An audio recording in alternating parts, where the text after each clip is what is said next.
Hello, I am back. Don't mind my appearance. I currently have a 3.5-month-old baby, and I have not given any updates since I was 30 weeks pregnant. So this video is going to be all about basically just like my birth story.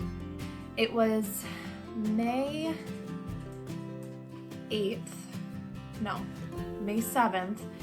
I started getting contractions, and they were pretty regular. Like, I would say within like the 5-minute mark from each other. But we went to the hospital, and it was on a Friday night.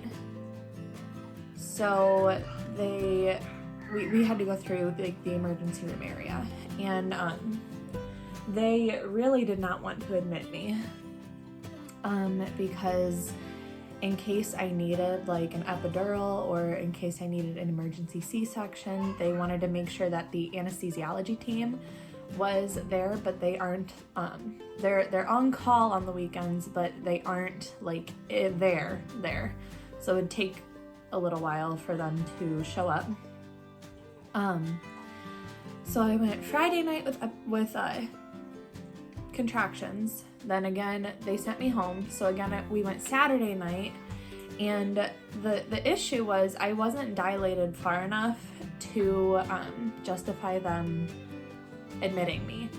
And so both times that I went, I was at almost a 3, but they really want you to be at least a 3 to admit you. So finally, after turning me away Saturday night, they told me to come back on Sunday night to get induced. I was already a week overdue at this point, so 41 weeks, which I know isn't like crazy, but I ended up giving birth to a 10.5-pound baby, so I was very, very uncomfortable, and yeah, being that far along anyway, you're very uncomfortable, but he's just a big boy. So finally, Sunday night, they admit me for getting induced at 7:00 p.m. And we start doing the Cytotec tablets, and that was supposed to help the cervix ripen. I don't really like the imagery that gives, but that, and then with that happening, you're supposed to dilate faster. So they reapply the Cytotec every 4 hours, and they check you to see if you progress any. And so the first time they checked me, I was still almost at a 3, and they want you to be at a 4 before they will break your water, or before your water breaks on its own. And I had not progressed. It was 7:00 the next morning, so 12 hours later, which means they were getting ready to do the 4th application. And so my doctor walks in his street clothes at 7 a.m. and breaks my water for me. Even though I wasn't at a 4 yet, he was like, I don't want you to have to deal with this very much longer. So he just broke my water. And after my water broke, it was very intense. Like, the contractions started super strong, and yeah, so hold on, I'm gonna go get my baby. Excuse you. Okay, so this is him. Anyway, I'm gonna finish my story and then I will officially introduce him. So yeah, it was quite the experience. He came in and broke my water. Contractions got really strong. And my original birth plan was that I was not gonna get induced, and that I just really wanted to avoid everything that I could to have a C-section, to not have a C-section. So I always kind of knew that I was gonna get an epidural, but I wanted to wait until like I couldn't wait any longer.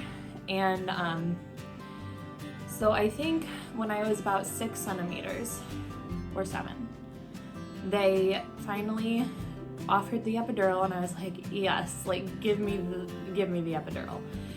And For some reason, like, I don't know if this is common practice, but they made my husband leave the room while they did the epidural. And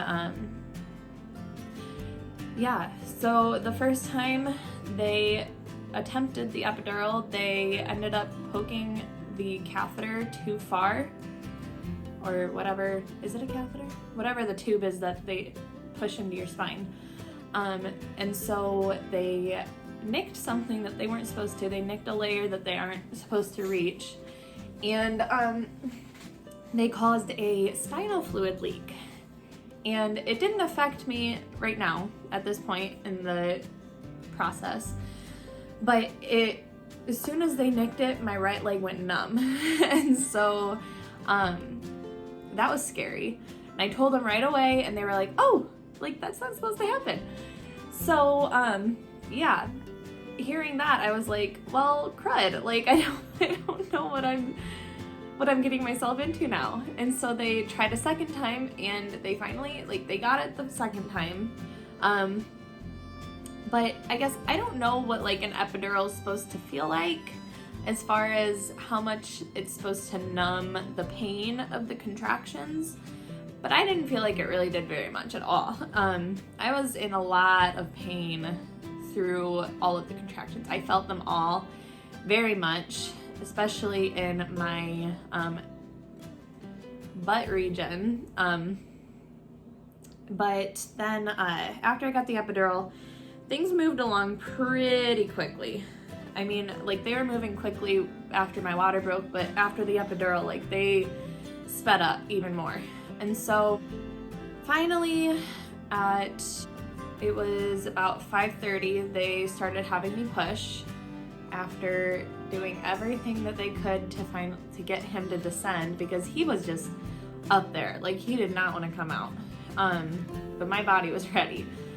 So they had me, like, on all fours. They had me doing lunges and squats, and that's not fun when you're going through painful contractions and you can hardly feel your legs. But my husband was being awesome during the whole thing. He was cleaning up after me, because if anybody has given birth before, they know that it is a messy process. And finally at 5:30, they had me start pushing. Then as I'm pushing, the doctor goes, kiwi. He said the word kiwi. My husband was like, what does that mean? And then I'm getting a numbing shot to the lower region, and I had an episiotomy. And that is where they cut you, because his head was too big. And so they cut me, and then they used the vacuum to suck him out, and he was born in like my real pushes, I probably only pushed through 2 contractions before he was out. And yeah, it was quite the experience. I never imagined that it would be that way. It was painful, but not as painful as I thought it was going to be, honestly. Not to lessen the amount of pain that it actually caused me, but it was, like, I thought it was going to be absolutely miserable. But it really wasn't. Especially knowing that I got this little boy out of it. And so when he was born at 5:41 p.m. on May 10th. And he was 10 pounds, 5 ounces. How long were you? You were 22 and a half inches long. And his name is Mickey. That's a nickname. I'm not gonna say his full real name on here. He's named after family members. Nickname is Mickey. That's what we're calling him.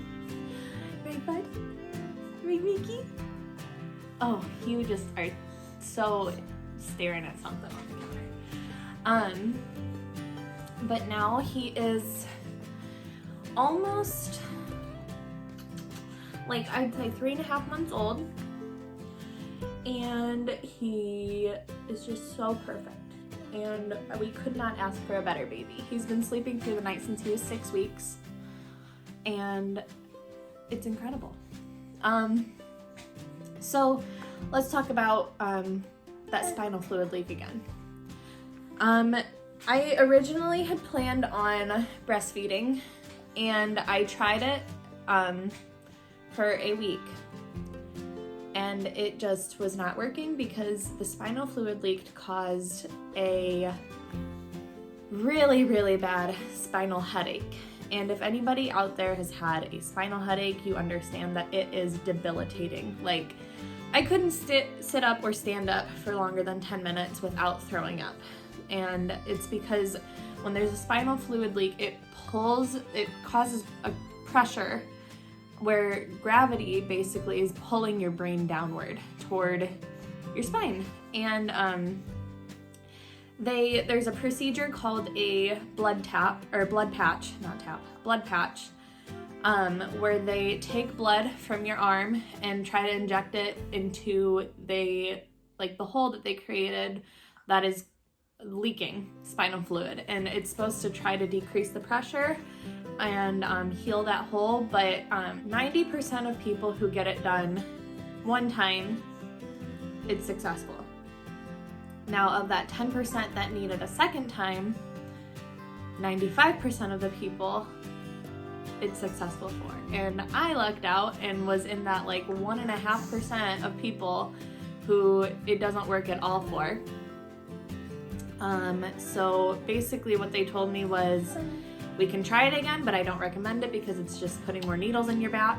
And it'll be gone within 7 to 10 days. And they said just take some pain pills and wait for it to stop. So that's what I did.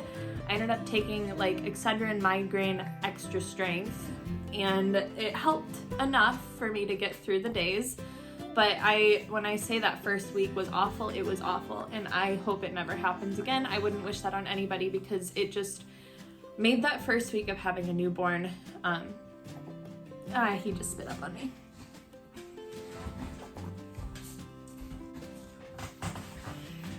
It made that first week of having a newborn pretty miserable, and it made me feel guilty for feeling that way, I guess, because you want that first week, you want the first time period with your baby to be unforgettable but incredible at the same time, and I don't feel like I have that. And I know that it's really nobody's fault. The anesthesiologists, it very rarely happens that they cause a spinal fluid leak. But they knew it when it happened, and they tried to prevent my headaches from starting by doing IV pain medication, but it didn't work, and I just was unlucky enough to have to go through that. But yeah, so once the headaches were done, it wasn't, life with a baby has been awesome, and it's messy, and it is unpredictable, but it's incredible, and I could not imagine my life without this little boy right here. So that's my birth story. It's kind of exciting, I guess, but it was very eventful, and all of that to say, I definitely would do it again. So for this little boy and however many little babies we have after him, it is so worth it, and yeah, I just love him so much. So yes, this is my little baby Mickey. Well, okay, he likes to stand. Little baby Mickey, and he is the love of my life. So thank you so much for watching. Mickey, who's that? Who's that boy? Hi, who's that baby? I want you to smile. Can you smile for them? Hi. Okay, he's not gonna smile for us right now. Alright, well thank you for watching. And I will probably be posting something about, I don't know, postpartum recovery. It was a fun experience, needless to say. Oh, and there's more throw. So yeah, I'm gonna end the video. Alright, thanks for watching. Bye-bye.